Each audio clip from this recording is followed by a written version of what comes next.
Me parece una buenísima idea, antes de empezar a dialogar sobre el anuncio de la palabra de Dios, de cómo comunicar el Evangelio y compartir experiencias o buenas prácticas evangelizadoras, pararse un poco a pensar sobre la cualidad de la palabra, del lenguaje de Dios, como han propuesto la organización de esta jornada.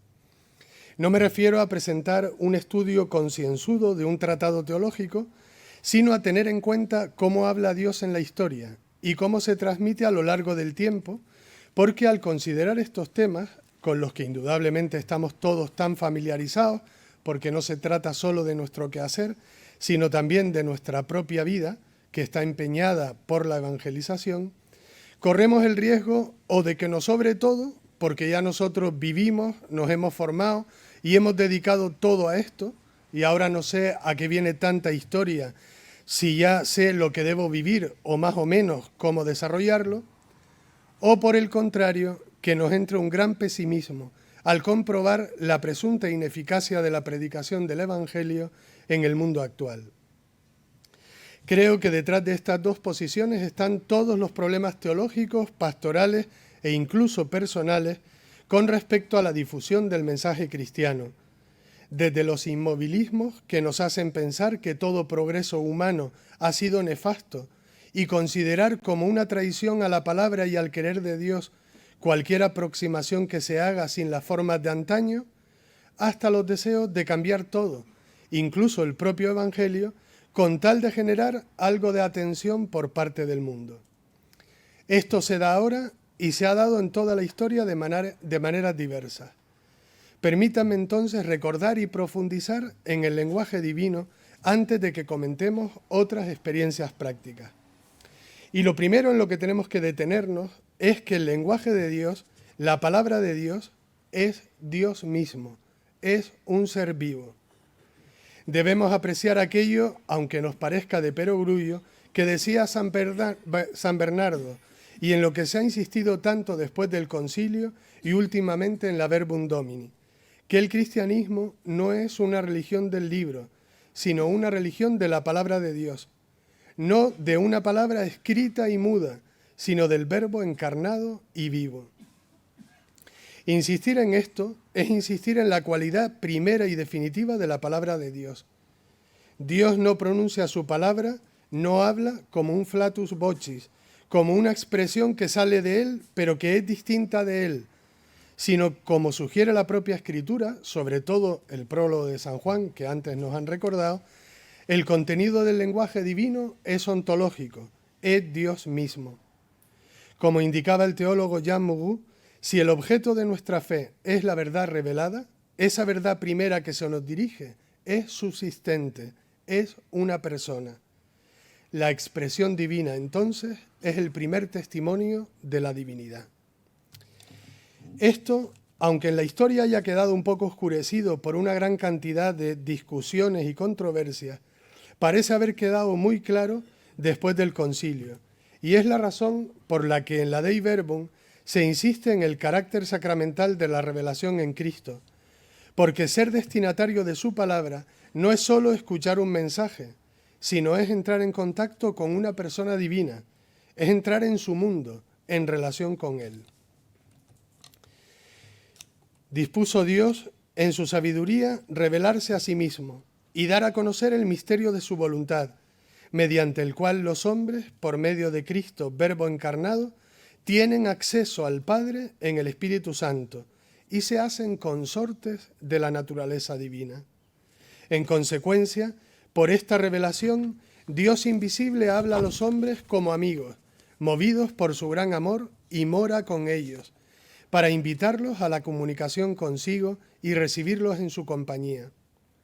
Este plan de la revelación se realiza con hechos y palabras intrínsecamente conexos entre sí, de forma que las obras realizadas por Dios en la historia de la salvación manifiestan y confirman la doctrina y los hechos significados por las palabras, y las palabras, por su parte, proclaman las obras y esclarecen el misterio contenido en ellas. Pero la verdad íntima acerca de Dios y acerca de la salvación humana se nos manifiesta por la revelación en Cristo, que es a un tiempo mediador y plenitud de toda la revelación. Pero la Dei Verbum insinúa también, aunque esto no se ha desarrollado tanto posteriormente, que si la cualidad principal de la palabra es su carácter personal, también lo debe ser el modo de su transmisión.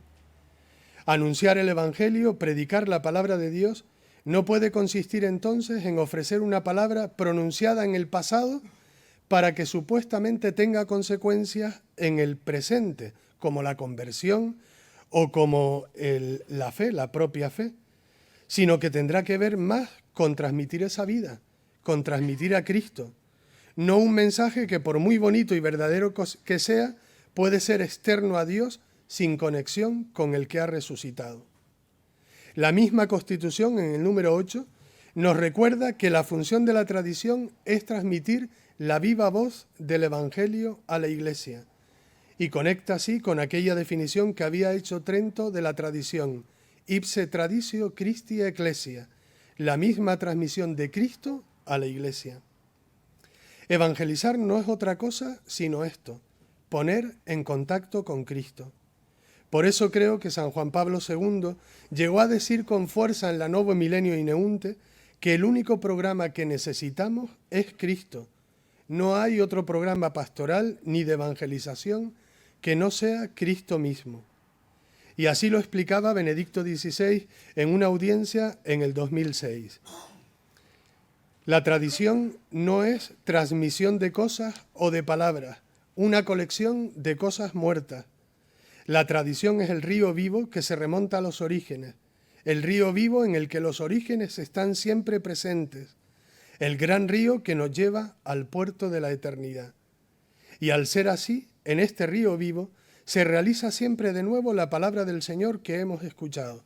He aquí que yo estoy con vosotros todos los días hasta el fin del mundo. Evidentemente, este modo de apreciar la palabra viva y personal de Dios en la historia no sería posible si el centro de la revelación cristiana no fuese el misterio pascual, el acontecimiento que hizo posible que esa palabra eterna de Dios, intrínsecamente unida a la historia, a la humanidad por su libérrimo designio, siguiese viva entre nosotros, con las mismas posibilidades de acceso al misterio eterno desde la condición histórica. En este sentido, es la resurrección de Cristo la que permite la tradición viva y la que permite que sea el mismo Cristo el que siga pronunciando su palabra entre nosotros, la que permite, en definitiva, que el encuentro con Él siga siendo el objeto de la fe. Bueno, vista esta cualidad fundamental del lenguaje vivo de Dios, voy a plantear ahora 3 dificultades o problemáticas de nuestro contexto histórico y 3 modos de afrontarlos o de responder teniendo en cuenta esto que hemos dicho de la palabra viva de Dios. En primer lugar, el fenómeno de la digitalización. Ya se ha comentado antes, pero ha puesto de manifiesto Nicolás Negroponte, que es el teórico del MIT en Massachusetts, que la incorporación del lenguaje digital en nuestra sociedad va camino de ocupar todo el espectro de la condición humana en los próximos años. Y él advierte que si se cumplen los análisis prospectivos y de tendencias, que también hacen algunos filósofos actuales, como Bauman o Sloterdijk, para el año 2040 se prevé con la incorporación de la biomedicina, la teleeducación o la telejurisprudencia que el 94% de la información manejada por los seres humanos sea ya digital. Y la digitalización supone un problema y el máximo desafío para el lenguaje humano y también, por tanto, para la comunicación con Dios. Mucho más que la aparición de presuntas inteligencias artificiales o de la extensión de las visiones transhumanistas. ¿Por qué es un problema? El problema viene de que estamos adoptando un lenguaje que no es humano y que si no permite los mecanismos propios del conocimiento y la comunicación humana, es muy difícil entrar en contacto con la palabra de Dios viva. Naturalmente no me estoy refiriendo a utilizar herramientas digitales, sino a perder la soberanía sobre el conocimiento humano. Por eso el filósofo Alejandro Llano, antiguo rector de esta universidad, se resistía a llamar a esta cultura digital sociedad del conocimiento y prefería seguir llamándola sociedad de la información, porque eso es lo que es, una productora constante de información tan ingente que no somos capaces de procesarla. El lenguaje digital o el código binario fue inventado por un filósofo y teólogo, Gottfried Leibniz, que pensó en dos grandes absolutos: Dios, que lo contiene todo y que es igual al uno, y la nada, que es igual a cero. A partir de aquí alcanzó el concepto de bit o de unidad mínima de información, que solo puede contener dos valores, o 0 o 1. Sobre el código binario se basa todo el lenguaje digital, es como su alfabeto propio, y por tanto es el principio de cualquiera de las aplicaciones informáticas que conocemos. Pero el problema real es que toda la información que transmitimos digitalmente requiere reducirla a ese alfabeto de ceros y unos. Y esto nosotros, con nuestro cerebro diacrónico, no podemos hacerlo. Cualquier calculadora de los años 50 del siglo pasado tiene más capacidad de cálculo sincrónico que cualquiera de nosotros. Solo está al alcance de las máquinas. Si no estamos hablando de una herramienta usada por seres humanos, sino de la ocupación casi total de la información, estamos ante un problema muy grande. De hecho, sea cual sea la teoría del conocimiento que manejemos, la gnoseología aristotélico-tomista, la kantiana o incluso la inteligencia sentiente de Zubire, todas requieren, para que haya conocimiento, un proceso de desmaterialización de lo que conocemos. Y así es el modo de conocer y de razonar. Hablemos de una conceptualización en la inteligencia a través de la conversión ad fantasma, o hablemos de la síntesis aperceptiva según Kant. Lo que hacemos al conocer y lo que posibilita el juicio de razón es que desmaterializamos aquello que nos ofrecen los sentidos. Yo le quito la materia al ente conocido para tener una imagen en mi cabeza. Pero si la desmaterialización ya ha sido realizada por una máquina, ya está traducida a un lenguaje que yo no domino ni conozco, lo único que nos queda a los seres humanos es ser receptores pasivos de una información de la que ya no somos dueños. Y entonces no existe comunicación, sino solo almacenaje. Así lo expresaba don Alejandro Llano. La dificultad ya casi presentida que nos presenta el auge y la hegemonía del lenguaje binario es la necesaria codificación de toda información. Esto supone, por un lado, la obligada homogeneización de la información para su almacenamiento y para su tratamiento, es decir, la reducción ineludible de todo a una misma naturaleza, ceros y uno. Y por otro, la innecesaria participación del ser humano en su procesamiento, interpretación y aplicación. El hombre se transforma en un destinatario pasivo que recibe la información sin posibilidad de actuar sobre ella, dado que el lenguaje en el que está codificada es ininteligible en su proceso para él y solo puede captar el resultado final. A esto que dice don Alejandro se suma otro problema todavía más radical. Si no puedo practicar la desmaterialización porque en la información ya está digitalizada, no puede darse tampoco la liberación de los trascendentales.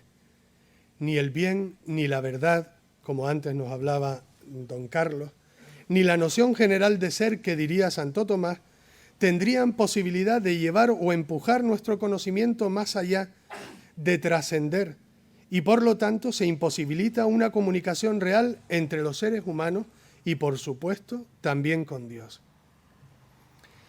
Ante esta dificultad de nuestra cultura actual, ¿qué nos sugiere la manifestación del Dios vivo en la historia? Pues nos sugiere el silencio. El silencio es necesario para que haya comunicación. Decía Umberto Eco que el silencio es la metafísica del lenguaje.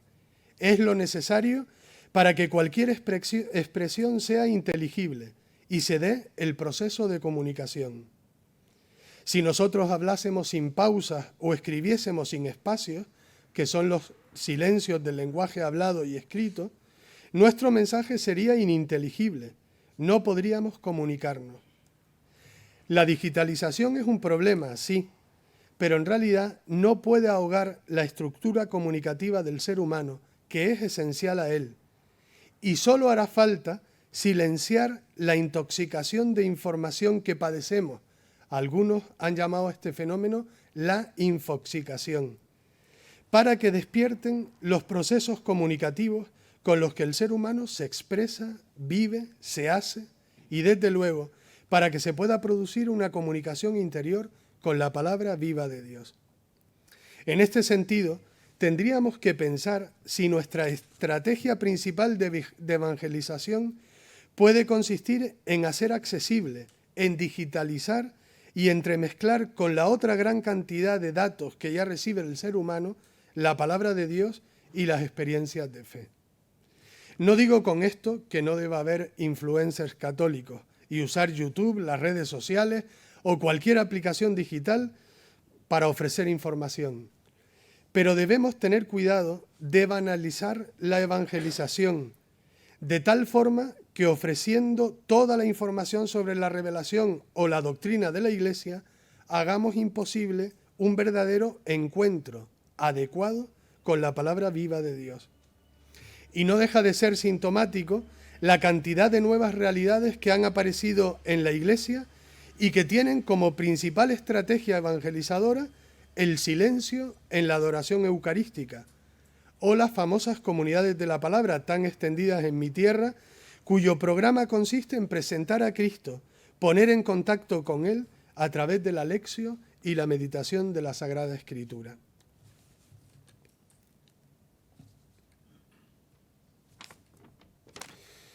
La segunda dificultad o desafío que me parece definir nuestra cultura actual es la fragmentación, que también ha salido antes.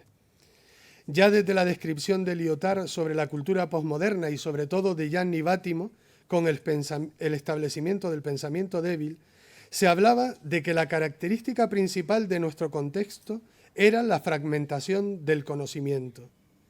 Pero hoy ya somos capaces de percibir una fragmentación más profunda que afecta a toda la existencia. Es la fragmentación del interés. A pesar de las dinámicas globalizadoras de carácter comunicativo y económico, nuestra sociedad parece estar afectada por una atomización cada vez mayor del interés. Cada uno tiene sus fragmentos de interés.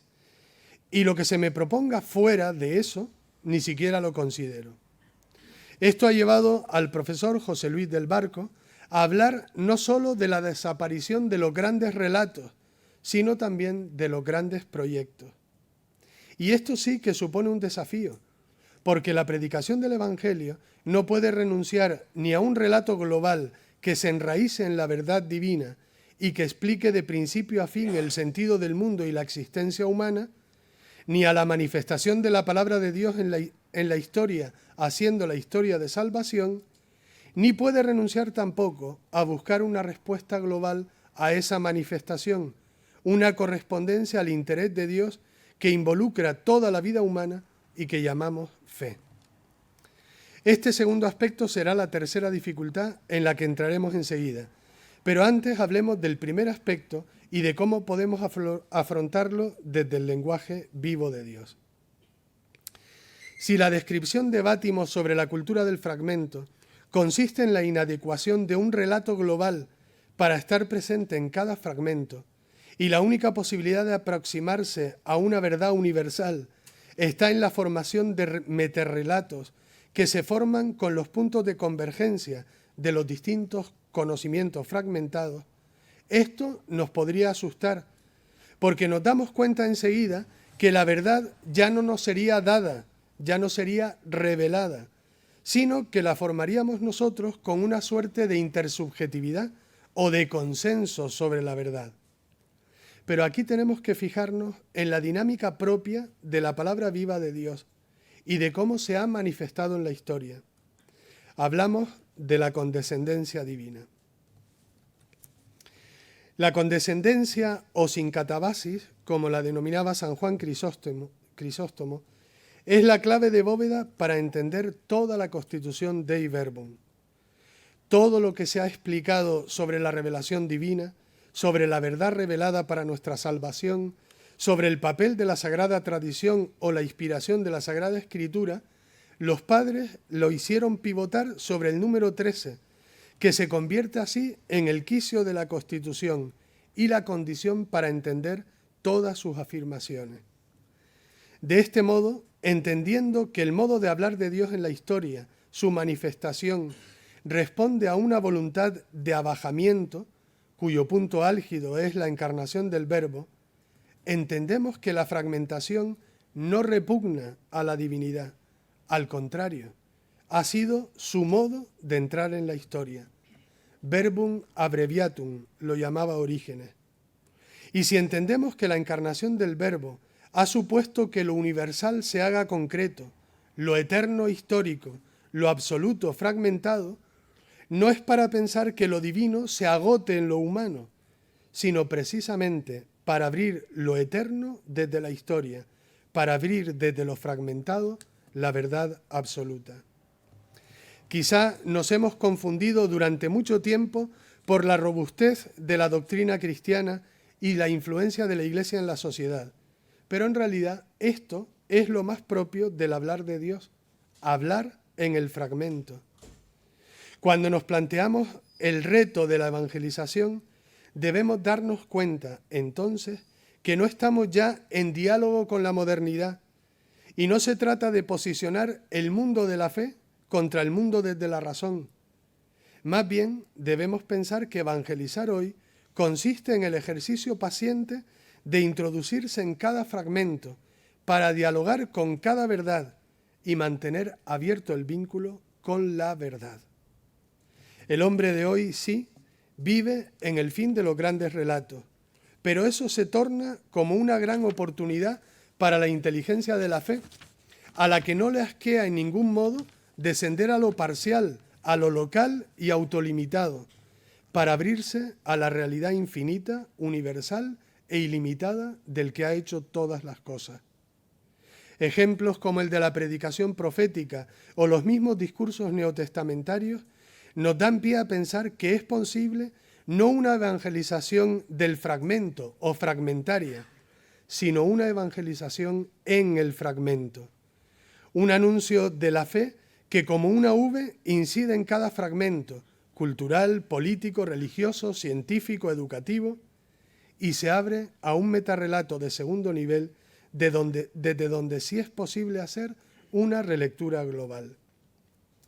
En este sentido, creo que la Iglesia debe dejar de querer responder todavía a los postulados y autores de la modernidad, para comenzar esta tarea ardua y lenta de penetrar los intereses particulares y plurales de los hombres actuales.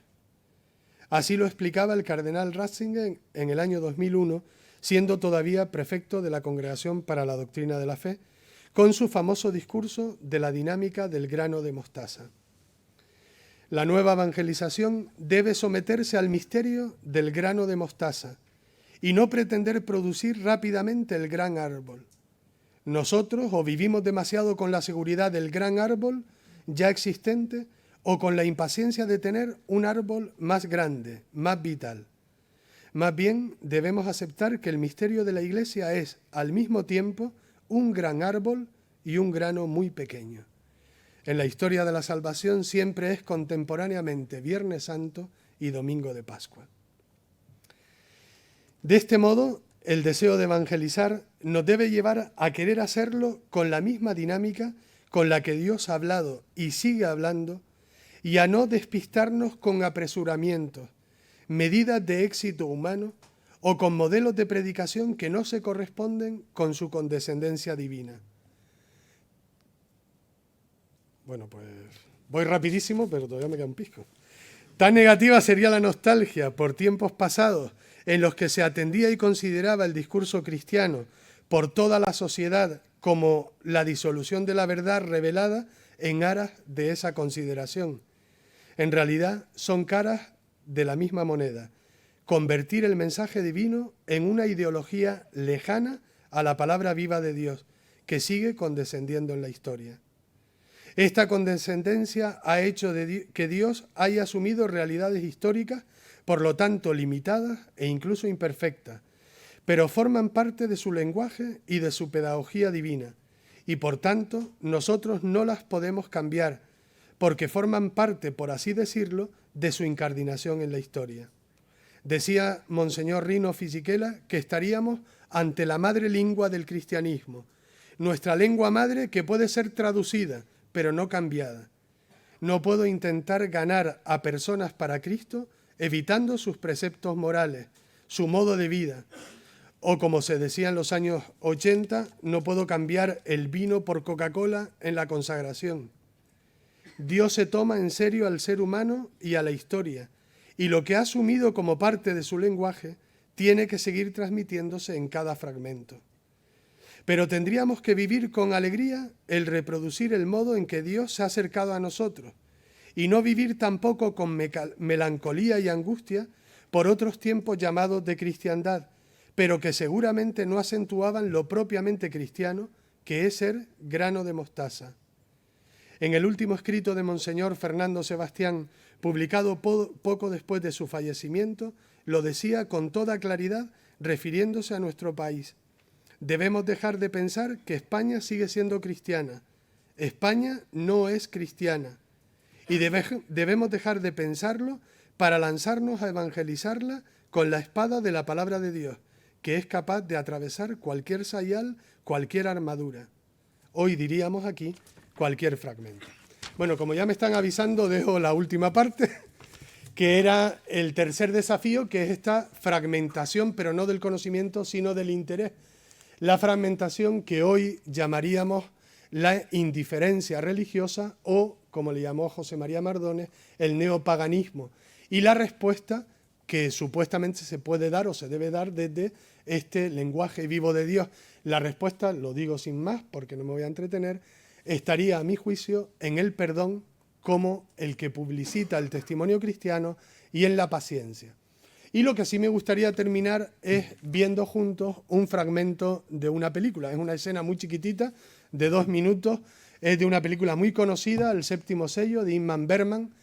La primera vez que yo vi esta película fue aquí, en la sala de proyecciones de la clínica con don Enrique de la Lama. Y hoy me hacía especial ilusión recordarlo, por lo que ha significado este sacerdote en mi vida y para mi formación, y porque ver una película con don Enrique no era ver una peli para entretenerse, para pasar el rato, había que estudiar.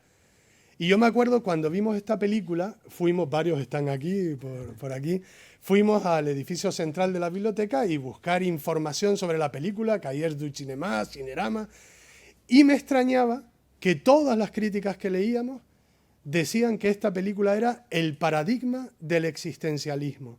Era una muestra del ateísmo en Occidente. Y yo no sabía por qué don Enrique quería que viésemos aquella película. Pensé que porque era una obra de arte de la historia del cine y ya está. Con los años, cuando volví a ver esta película, y la he visto ya varias veces, me di cuenta que la respuesta estaba en la misma película. Es esta escena que vamos a ver. Todo el mundo conoce la historia del cruzado que va a Tierra Santa, animado por Raval, aquel predicador más falso que, ¿no? Y cuando viene decepcionado por todo lo que ha visto y según él ha perdido la fe. Y empieza a buscar un camino en una partida de ajedrez que hace con la muerte, que no os explico más, ¿no? Hasta que se encuentra con 2 cómicos que van de pueblo en pueblo con su niño para ganarse la vida. A estos cómicos se llamaban María y José. Y no es casualidad, ¿eh? No hay nada casual en el cine de Bergman. Y con ellos, este hombre vive una experiencia de fe verdadera. Una experiencia distinta que nadie tiene que ver con los rollos mentales que se había hecho en la cabeza, ni siquiera con lo que le había predicado el otro. Lo ha descubierto vitalmente, viviendo por contacto con la palabra de Dios. Termina diciendo que esta experiencia es para él una revelación. Bueno, la vemos y me callo. Pero dura poco. Como todo. Un día sucede al otro. Todo tiene su atractivo. El verano es mejor que el invierno, porque en verano hace menos frío. Pero la primavera es lo mejor. He escrito una poesía a la primavera. ¿Queréis oírla? Esperad un momento que voy por mi lado. No, ahora no, José. Quizá a nuestros amigos no les gusten tus canciones. Ya lo creo que sí. Yo mismo escribo algunas. ¿Estás oyendo? Tengo una cancioncilla un poco picaresca y frívola que no habréis oído. Ni la vais a oír ahora. Hay quienes no saben apreciar mi arte y no quiero causar fastidio a nadie. Soy un alma susceptible. Nos preocupamos por tantas cosas. Es mejor no estar solos. ¿No tienes mujer con quien vivir? Hace tiempo sí la tenía. ¿Y qué hace ella ahora? No lo sé. Al decir eso, ¿qué serio te has puesto? ¿La querías tanto? Estábamos recién casados y jugábamos juntos. Cuánto nos divertíamos. A veces le cantaba a sus ojos, a sus cabellos, a sus orejas tan pequeñas y preciosas. Cazábamos juntos también. Y al anochecer danzábamos. Fuimos muy felices. ¿Quieres más fresas? La fe es un grave sufrimiento. Es como amar a alguien que está fuera en las tinieblas y que no se presenta por mucho que se le llame. Sentado aquí, con vosotros, qué irreales resultan todas esas cosas. Pierden su importancia. Ya no estás tan serio, así es mejor. Siempre recordaré este día. Me acordaré de esta paz, de las fresas y del cuenco de leche, de vuestros rostros a esta última luz. Me acordaré de Miguel así dormidito y de José con su laúd.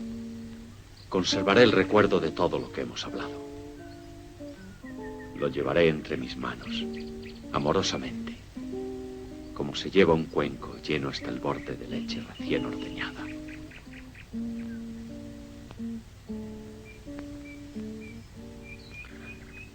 Me bastará este recuerdo como una revelación.